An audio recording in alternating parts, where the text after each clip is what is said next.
Hello everyone, कैसे हो सभी। आई होप सभी अच्छे होंगे। तो देखो, फाइनली सीएसआईआर ने कल अपने ऑफिशियल ट्विटर हैंडल से ये अनाउंस कर दिया भाई एग्जाम कब होने वाला है। तुम्हारा जो एग्जाम है वो फाइनली सितंबर मंथ में होने वाला है। ये बता दिया भाई एग्जाम सितंबर मंथ में होगा, लेकिन एग्जैक्ट डेट नहीं बताई है। काफ़ी काफ़ी टाइम से जो सीएसआईआर नेट के जो भी स्टूडेंट है अलग अलग सब्जेक्ट के काफ़ी टाइम से वेट कर रहे हैं भाई एग्जाम कब होगा, एप्लीकेशन फॉर्म कब आएंगे। तो फाइनली ये अनाउंस कर दिया है कि जो एग्ज़ाम है वो सितंबर में होगा। एनटी एग्ज़ाम लेगी, ये भी उस ट्विटर में कहा गया है। वो जो ट्विटर का जो स्क्रीनशॉट है मैंने ऑलरेडी टेलीग्राम ग्रुप में शेयर कर दिया है। ठीक है, तो सितंबर में एग्ज़ाम होगा। तो आज अपने बात करेंगे भाई जो एग्ज़ाम है सीएसआईआर नेट जेआरएफ फिजिक्स का जो एग्ज़ाम है सितंबर में किस डेट को हो सकता है, एक्सपेक्टेड डेट के बारे में अपने डिस्कस करेंगे यहाँ पे। और इसके अलावा अपने डिस्कस करेंगे, वन सेकेंड, एक्सपेक्टेड डेट के बारे में अपने डिस्कस करेंगे। इसके अलावा डिस्कस करेंगे 2 मंथ, जो लास्ट 2 मंथ प्रिपरेशन स्ट्रेटजी, हमें किन बातों का ध्यान रखना चाहिए ताकि हमारी जो परफॉर्मेंस है काफ़ी अच्छी हो सके और हमारा एक जेआरएफ की रैंक मिल सके। क्योंकि काफ़ी स्टूडेंट ऐसे हैं जो काफ़ी टाइम से प्रिपेयर कर रहे हैं। लास्ट जो एग्ज़ाम था वो भी काफ़ी ज़्यादा डिफ़िकल्ट होने की वजह से सिलेक्शन नहीं हो पाया था।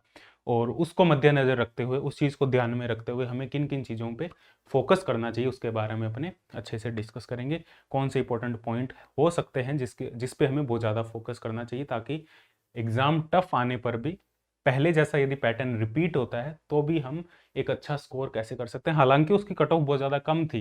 यदि अच्छे से किसी ने अटेम्प्ट किया होता, उसकी तैयारी चाहिए कम थी, लेकिन अच्छे से अटेम्प्ट किया होता तो उसमें बहुत अच्छा स्कोर लाया जा सकता था। ऐसा एग्ज़ाम था वो।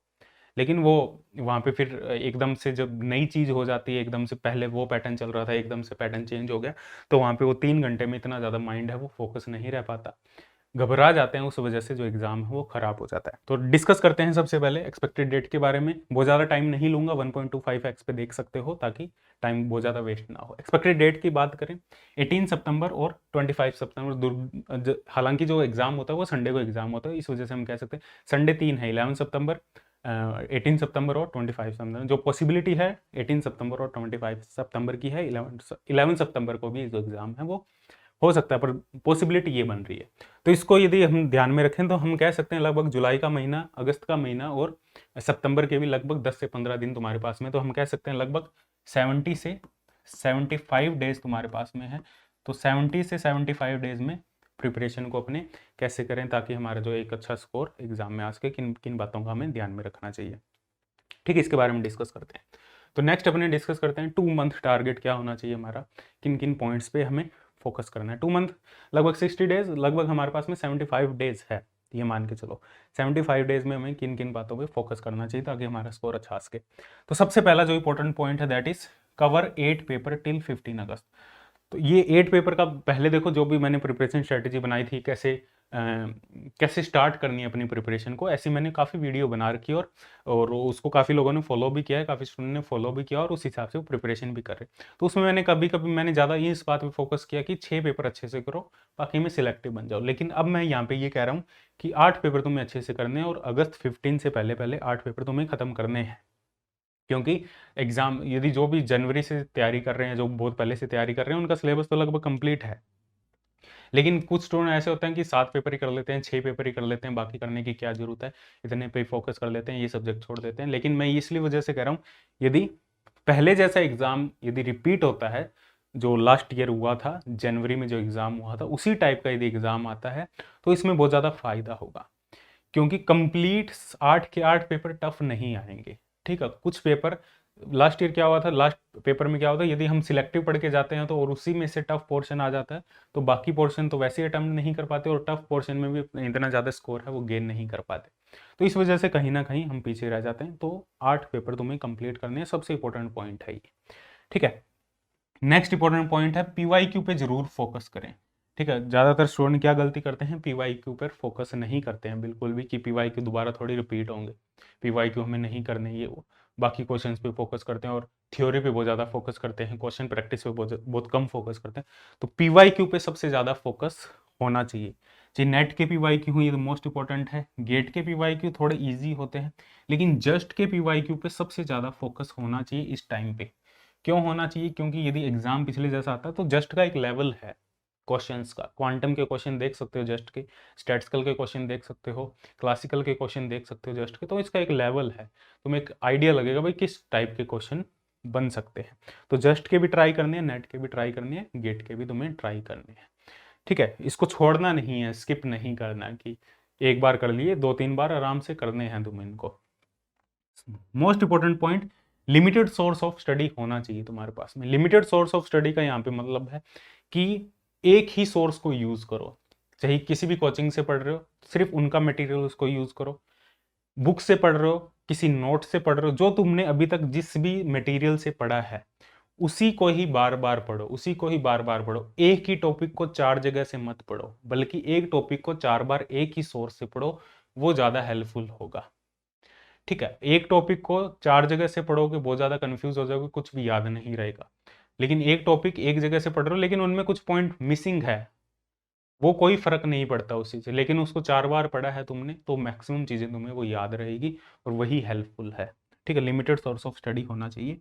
फोकस ऑन कॉन्सेप्ट बिल्डिंग, सबसे ज्यादा जो तुम्हारा फोकस होना चाहिए वो कॉन्सेप्ट पे होना चाहिए, ना कि रट्टे मारने पे होना चाहिए। रट्टे रिवीजन में मारेंगे, अपने फॉर्मूले याद करने में रट्टे मारेंगे, लेकिन जो मेन फोकस होना चाहिए कॉन्सेप्ट बिल्डिंग पे होना चाहिए। कॉन्सेप्ट को सीखो, हर एक क्वेश्चन को जब भी अटेम्प्ट करो तो ये सोच के अटेम्प्ट करो कि इसमें कौन सा कॉन्सेप्ट यूज हो रहा है, क्या इस कॉन्सेप्ट को मैंने थ्योरी में पढ़ा है, क्या इस कॉन्सेप्ट को मेरे को यूज करना आता है या नहीं आता, इस कॉन्सेप्ट के बेस पे क्या मैं क्वेश्चन अटेम्प्ट कर सकता हूँ या नहीं कर सकता। तो कॉन्सेप्ट बिल्डिंग पे सबसे ज़्यादा फोकस होना चाहिए। शॉर्ट नोट्स बनाओ, यदि शॉर्ट नोट्स नहीं बनाए हैं तो अभी भी बना सकते हो। शॉर्ट नोट्स में सिर्फ इंपॉर्टेंट जो की पॉइंट्स होंगे और जो इंपॉर्टेंट फॉर्मूला होंगे उनको लिखने हैं। जब भी रिवीजन साथ साथ में करोगे, साथ साथ में उनको लिखते रहना, वो ज़्यादा टाइम वेस्ट नहीं होगा। तो पहले से बना रहे हो तो बहुत अच्छी बात है। ठीक है, इसके अलावा test series, most important test series भी ज्वाइन करनी है। टेस्ट सीरीज से तुम्हें पता लगेगा भाई, अब टेस्ट सीरीज में नंबर ऑफ, देखो नंबर ऑफ क्वेश्चन मैटर नहीं करते टेस्ट सीरीज में। टेस्ट सीरीज में मैटर करता है कि उस पर्टिकुलर आवर्स में, उन पर्टिकुलर टाइम में तुम कितना आउटपुट लेके आ सकते हो उस टेस्ट से, वो मैटर करता है यहाँ पे। और टेस्ट का जो लेवल होगा वही डिसाइड करता है कि तुम्हारे जो मार्क्स है वो कितने आ रहे हैं। तो ये मत देखो कि उस टेस्ट में कितना पोर्शन कवर हो रहा है, ये देखो कि उसमें से तुम कितना निकाल सकते हो यदि तुमने उतना पोर्शन थ्योरी लेक्चर में कवर किया हुआ। That is most important. तो टेस्ट सीरीज ज्वाइन करो। और टेस्ट सीरीज जो भी स्टूडेंट ज्वाइन कर रहे हैं कहीं से भी ज्वाइन कर लो, मेरी भी टेस्ट सीरीज चल रही है CSIR नेट JRF के लिए। मात्र उसका जो प्राइस है 100 रुपीज़ है, और उसकी जो कंप्लीट डिटेल है तुम्हें एप्लीकेशन पे मिल जाएगी, वेबसाइट पे भी तुम्हें अवेलेबल हो जाएगी। ठीक है, उसका जो लिंक है डिस्क्रिप्शन में मिल जाएगा तुम्हें। जो भी टेस्ट सीरीज ज्वाइन कर रहे हैं उन स्टूडेंट में एक ही सजेशन दूंगा, यदि तुमने अभी तक PYQ पे फोकस नहीं किया है, PYQ तुमने कंप्लीट नहीं किए हैं और डायरेक्ट तुम टेस्ट सीरीज पे जा रहे हो, तो इतना ज़्यादा हेल्पफुल नहीं होगा। पहले PYQ करो, टेस्ट सीरीज यदि फिर टाइम बचता है तो टेस्ट सीरीज पे जाओ।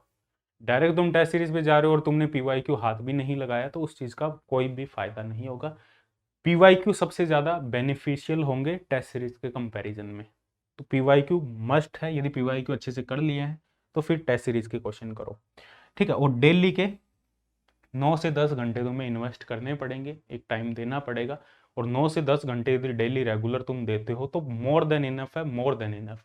ठीक है, बहुत कम टाइम नहीं, ये बहुत ज़्यादा टाइम है। हमें लगता है कि हम 12-12 घंटे पढ़ते हैं, लेकिन एक्चुअल में हम 12-12 घंटे नहीं पढ़ते। ठीक है, 10 घंटे का मतलब है कि कंसंट्रेशन के साथ में, उसमें तुम बीच में कोई काम नहीं कर रहे हो। तो इसको भी तुम यदि एक टेक्निक है इसमें पढ़ने का तरीका क्या है, स्लॉट में डिवाइड करो। सभी को पता ही होगा मोस्टली, स्लॉट में डिवाइड करो। स्लॉट फर्स्ट बना लो, स्लॉट सेकंड बना लो, स्लॉट थर्ड बना लो। 3 स्लॉट में 3-3 घंटे का स्लॉट बना लो। एक स्लॉट तुम्हारा मॉर्निंग का हो जाएगा, ये मॉर्निंग का हो गया एक स्लॉट। एक स्लॉट तुम्हारा आफ्टरनून का हो जाएगा, एक स्लॉट तुम्हारा इवनिंग का हो जाएगा। लेकिन इस जो 3 घंटे का एक स्लॉट है या 2 घंटे का स्लॉट है, जो भी तुम्हें कंफर्टेबल लगे, जो भी स्लॉट है तुम्हारा, उस स्लॉट में कंप्लीट जो तुम्हारा फोकस होना चाहिए, वो फोकस तुम्हारा किस पे होना चाहिए, सिर्फ स्टडी पे होना चाहिए। जो तुम काम कर रहे हो उस पे फोकस होना चाहिए, इधर उधर तुम्हारा फोकस नहीं होना चाहिए। ऐसे नहीं भाई उन 3 घंटों में पढ़ रहे हो, साथ में बीच में उठ कर कहीं जा रहे हो, आधा घंटा तुमने वेस्ट कर दिया, बीच में मोबाइल देख रहे हो, बीच में यूट्यूब चल रहा है, बीच में मैसेज चेक कर रहे हो, तो ऐसा होगा तो फिर तो 9 घंटे भी कम है, फिर तो 24 घंटे भी कम है। और ऐसा नहीं कर रहे तो 9 घंटे मोर देन इनफ है किसी भी एग्जाम को क्वालिफाई करने के लिए। इंडिया में जो भी एग्जाम है, किसी भी एग्जाम को क्वालिफाई करने के लिए 9 घंटे मोर देन इनफ है, यदि वो कंप्लीट कंसंट्रेशन के साथ में, कंप्लीट प्रोडक्टिविटी के साथ में तुम इन्वेस्ट करते हो उनमें। ठीक है, this is all about the 2 month preparation strategy, 2 month target, किन किन बातों पे फोकस करना चाहिए। अब ऐसा इसलिए मैं बता रहा हूँ क्योंकि 8 पेपर कवर करोगे तो इससे तुम्हारा यदि जो पोर्शन होगा जो, यदि तुम पिछले जैसा पेपर आता है जो लास्ट जन में आया था, जनवरी में जो एग्ज़ाम हुआ था, वैसा पोर्शन वैसा पेपर का पैटर्न रहता है तो भी तुम अच्छा स्कोर कर सकते हो। बाकी सबसे इम्पोर्टेंट जो पॉइंट है वो मैं हर वीडियो में बताता हूँ। सबसे जो इम्पोर्टेंट पॉइंट है वो है revision, revision and question practice. बस ये दो चीज़ें तुम्हारी बहुत अच्छी है तो तुम्हारा एग्ज़ाम, फिजिक्स में ऐसा कोई एग्ज़ाम नहीं होगा जो तुम्हारा क्वालिफाई नहीं हो सकता। रिवीजन और प्रैक्टिस। रिवीजन किसकी? की पॉइंट्स और फॉर्मूला की। ठीक है, ये तुम्हारा है। 5 से 6 बार तुमने रिवीजन कर ली तो तुम्हारा एग्जाम क्वालिफाई होने से कोई भी नहीं रोकता, क्योंकि कॉन्फिडेंस इतना ज़्यादा होगा उस टाइम पे। रिवीजन ही कॉन्फिडेंस लेके आती है और थोड़ी प्रैक्टिस। ठीक है, उसके बाद में एक डाउट रहता है स्टूडेंट के दिमाग में कि जो सेक्शन ए है, सेक्शन ए की बात करें, सेक्शन ए में हम कह सकते हैं कि लगभग 20 क्वेश्चन आते हैं, जिसमें से 15 क्वेश्चन अटेम्प्ट करने होते हैं और 30 मार्क्स का होता है। ठीक है, 20 क्वेश्चन आते हैं, 20 में से 15 अटेम्प्ट करने होते हैं। तो इसके लिए कैसे प्रिपरेशन करें, किन चीज़ों पे फोकस करें? तो एक ही चीज़ रिकमेंड करूंगा मैं, जो लास्ट 10 ईयर के नेट के क्वेश्चन पेपर है उनको जस्ट सॉल्व कर लो। डेली का 1 घंटा दो, आधा 1 घंटा दो, आधे 1 घंटे में डेली एक पेपर सॉल्व हो जाएगा। लास्ट 10 ईयर मतलब 20 क्वेश्चन पेपर होंगे, क्योंकि एक साल में 2 पेपर होते हैं, तो 20 क्वेश्चन पेपर 20 दिन में तुम्हारे सॉल्व हो जाएंगे। इसके अलावा तुम्हें कुछ करने की जरूरत नहीं है। और वो जो क्वेश्चन सॉल्व कर रहे हो वो खुद सॉल्व करो, ऐसे नहीं देख के करना है तुम्हें। ठीक है, आधा घंटा बैठो, आधा घंटा तो, क्योंकि लगभग 30 से 35 मिनट तुम्हें एग्जाम में भी 30 से 35 मिनट ही इस चीज़ को देना है, जो भी रीजनिंग पोर्शन। यदि फिजिक्स बहुत ज़्यादा टफ आती है तो इसमें 10 मिनट एक्स्ट्रा और बढ़ा दो।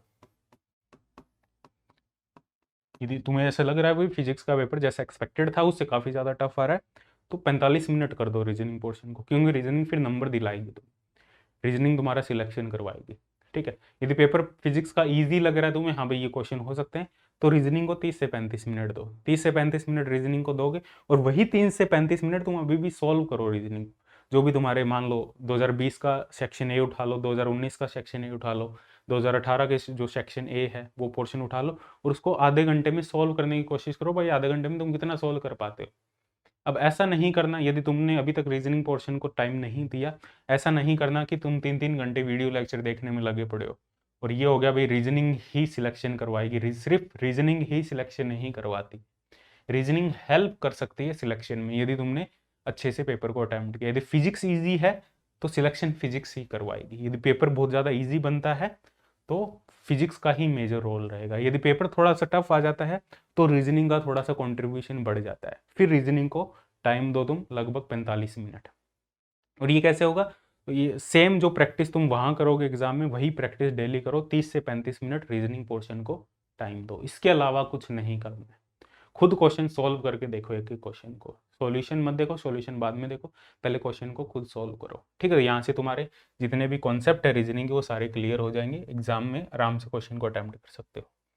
ठीक है, इसके अलावा जो भी स्टूडेंट है जो दिसंबर के लिए प्रिपेयर कर रहे हैं, ठीक है, जिनको बैच ज्वाइन करना है, 3 बैच चल रहे हैं यहाँ पे। बोजोन वीकली बैच चल रहा है जिसमें 1 वीक का कंटेंट तुम्हें कंप्लीट मिलता है, इसको ज्वाइन कर सकते हो, क्योंकि मेरी कोई लाइव क्लासेस नहीं होती, कंप्लीटली रिकॉर्डेड मटेरियल होता है, रिकॉर्डेड लेक्चर होते हैं, जिसमें बहुत ज़्यादा कम टाइम में बहुत ज़्यादा पोर्शन कवर हो जाता है। लाइव क्लास में टाइम बहुत ज़्यादा वेस्ट होता है, रेगुलरिटी नहीं होती, इस वजह से रिकॉर्डेड लेक्चर होते हैं।